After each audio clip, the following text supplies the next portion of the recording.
Welcome to AM Business. Now, farmers basically rely on sufficient water, healthy soils, and favorable climatic conditions for their yields.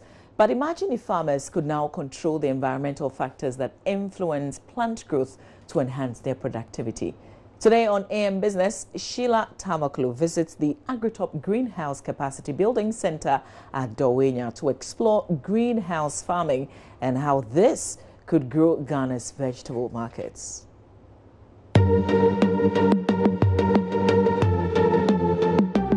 It's a vast tract of land dotted with several canopied structures in JoyNews. This facility is the Agric Greenhouse Capacity Building Center for training Agric students in greenhouse farming. These covered structures at the facility host vegetable farms, and the method is termed the greenhouse vegetable farming technology. Although widely spread in advanced countries, the technology is still catching on here in Ghana. When we talk about a greenhouse, this is a structure that, as much as possible, tries to isolate a crop from adverse conditions that you have in the open field. In other words, we have polyethylene covering and side nets, which prevents insects, which prevents rains from coming in. Broadly, you have a better control of your crop and you can manage it better. So these sweet peppers were cultivated or transplanted in November 2017. We started harvesting 12 weeks after that period. And this is the 7th month. We are in June and we are still harvesting. You can see the yellow ones and the red ones. It started from below. That's where the yields, and it keeps yielding upwards, and you can still see flowers on it. We are hoping that we could keep it for about a year, and it's just harvesting from the 3rd month to about the 12th month. So if this were to be in the open field, number one, the crops will be very stressed. And in the end, what happens is that you see few fruits. It yields 1-2 levels and it's gone. So for a whole season, which in the open field may be just about 3.5 months, you can harvest about just 5 or 4 pieces. Even that's a lot of sweet pepper from one plant, which is totally different from what happens in here. Here at the Agric Greenhouse Center, aside environmental factors for growing being controlled, soil is not used, but rather a growing medium known as coconut pith. This is the drip irrigation system we have. This is going directly to the roots of the plants. And in the end, all the nutrients and then the water the crop needs, it's supplied. We also have here the trellising system. You can see the clips over here, and this goes up to support the plants all the way upwards so that the plant doesn't have to be stressed in terms of crawling on the ground and all of that, and it can in the end grow comfortably. Now we have the cocoa pit in here, which is made from coconut husk, and this is a very good growing media for vegetables. It's disease-free, has a very good drainage, and it's able to support this plant for as long as you want to grow it. This is the trough that we have underneath the grow bag, taking all the drainage water that comes out of the media. This drainage water is going to be used for further cultivation. Greenhouse vegetable farming can support all kinds of vegetables, but mostly suitable for high-value crops like sweet peppers, tomatoes, cucumber, and in some cases, in parts of the world like Turkey, banana cultivation. According to some farm managers, the greenhouse method of farming allows farmers to more than double their yields. Increasingly, levels of production of crops such as tomato and aubergine have also multiplied with the use of grafting. We have identified a root stock which is very strong against diseases, and we have put on what we call a scion, which is an upper part which can yield so high. So we join the two plants at a tender stage, and then they grow to this point. We have no disease issues. This media you see here has what we call bacterial rot in it, but you can see it's never affected any of the plants, and the plants can grow and yield so high as you want. No diseases. So what are the advantages of this grafting system? Why did you decide to join two plants to grow it? The biggest advantage of this system is that you overcome any soil-borne diseases, which may be a challenge, because the root stocks are stronger. They can withstand any form of diseases or challenges that the media poses. Because of that, you plant disease-free. The Ministry of Food and Agriculture said it is not only poised on using the technology to maximize export, but attract the youth into agriculture. Greenhouse, in other words, is precision farming. Unlike those days, as usual, I like to compare because that's what the people out there are doing. You don't know what you give to the plants. You don't know if it's amount of water. You don't even know at the end what is there. But with the greenhouse, you're able to calculate the liters you would buy in terms of water. You would know the exact fertilizer to give to the plants. You get it. So you don't have to buy just bags of fertilizer and misuse it. But you're able to calculate if a plant would need maybe so and so kilogram. You will know for each plant because you know the measurements of the land and then also a plant per medium. Yeah, so has it heightened your love for Agric? Yeah, it has. Think you do some in the future? Yes, it has, and I would, because at the end I can be here and I would be able to know the yield I would have at the end of my season, and I can do throughout season production.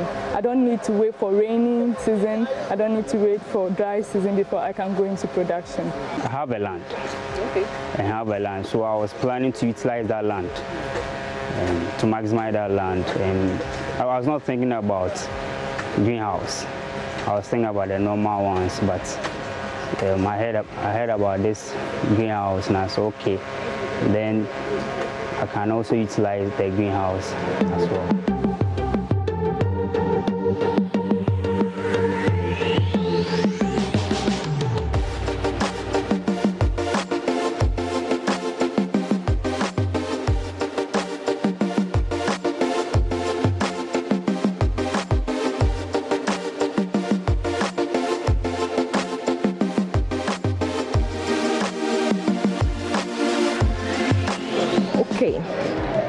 So just as you saw me, myself and Nancy here have been doing something called trellising. Now, trellising essentially is to support the plants so that it stands straight and our fruits will not end up in the soil. Hence, it makes it cleaner and gives it a better price because it's in pretty much a good shape.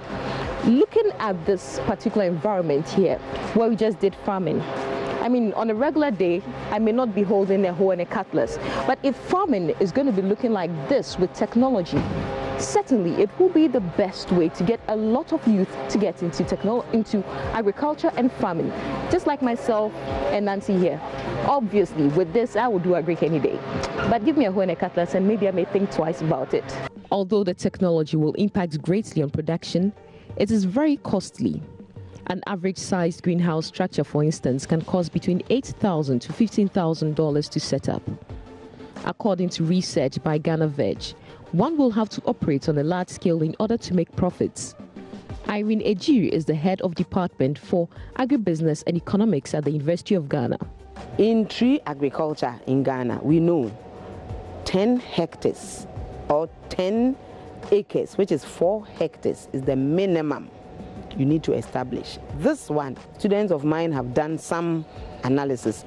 A hectare, 100 by 100 meter by 100 meter techniques will do the trick for you. So if you just have a hectare and you have 10 of these greenhouse the screens, they will do it for you.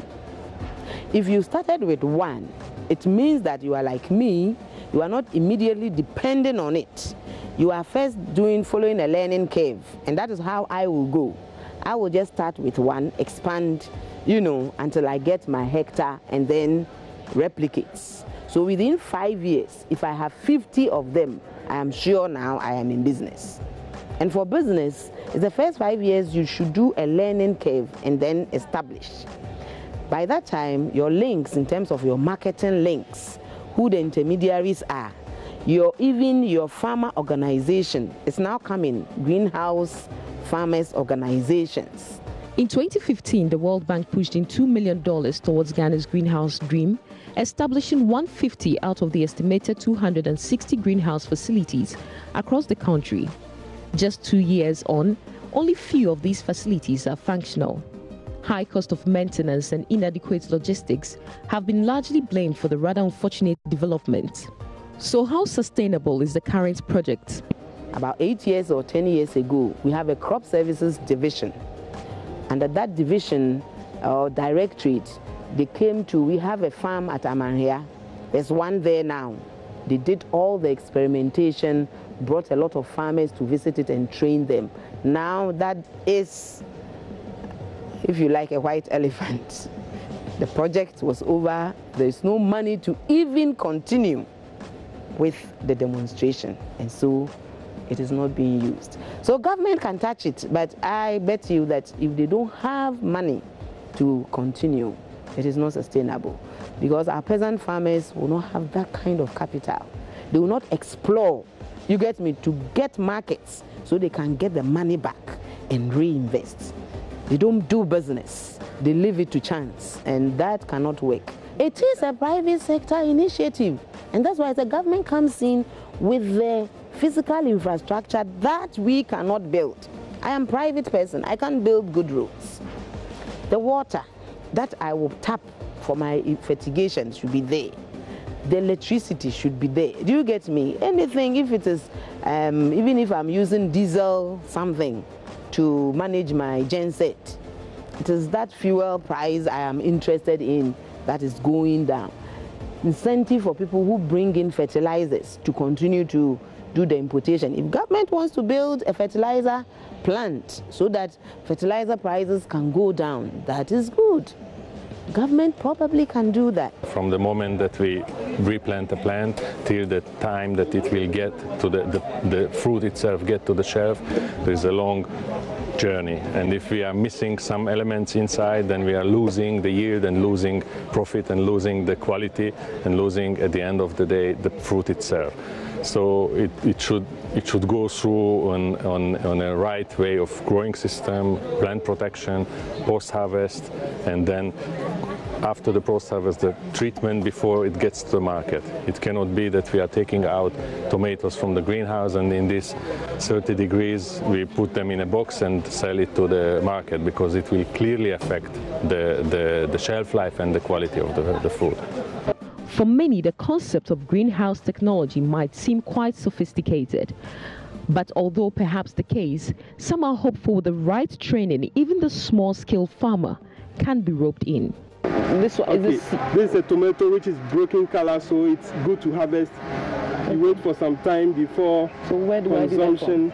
So just from the point you try to break it, and then it should be gone. That's okay. That's okay. All right. So, well, now over here we've been harvesting some tomatoes. These tomato crops, on a regular day on the conventional farm that is outside, exposed to all its weathers, it's difficult to harvest even up to a kilogram of tomatoes, after which the crop will wilt away due to the heat and the sun exposure. But in here, all this is controlled. And what it means is we can get some very fresh and very healthy looking tomatoes like this here. With such production, we are going to be able to address the issue of food security in the country, hence you have more food, and by a larger extent increase our exports onto the European markets, and this time with the quality. We will not be facing issues with the ban on our products. Reporting for Joy Business, my name is Sheila Tomaku.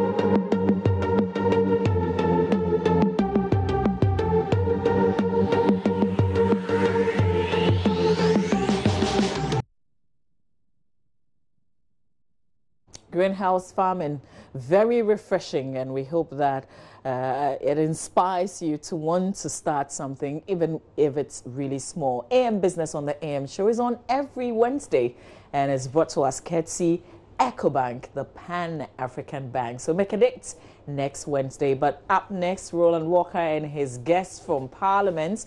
The Member of Parliament for Bantama is on the show this morning, Mr. Daniel Ochim Abuaje, alongside Mohammed Abdulaziz, Member of Parliament for Myong. And I want to take this opportunity, because the Nigeria-Argentina game was just yesterday, to ask them, Honorable Abuaje first. Did you watch the Ghana-Nigeria game? Yeah, I watched part of it. Did I say Ghana-Nigeria? Argentina-Nigeria. Yes, I watched part of it. Okay. I think our boys, our brothers did well. I was unhappy when they lost. I wanted them to win, because it was Africa against everybody else. I've never seen you too serious about football like this. I like it. I wanted them to win. How would they have won? No, these were our brothers. I wanted them to win. And I wonder if our MPs would put a question up in Parliament as to why we're not at the World Cup? Ghana? I'm not sure it's something that will come up. But join the conversation later on. This is not what they're discussing, by the way. I wanted to answer the question why we're not qualified. You see, when you have dark clouds hanging over Ghana, this is what happens. And the Kufuor we qualified, Mills we qualified, Mama we qualified. Oh. And the competent and now we'll see where we are. Oh, don't worry about it. Don't worry about it. Not just on a lighter note. Yeah. Join the conversation up next here on the AM show. But AM Business brought to us by EcoBank. Roland is back in a bit with his guests.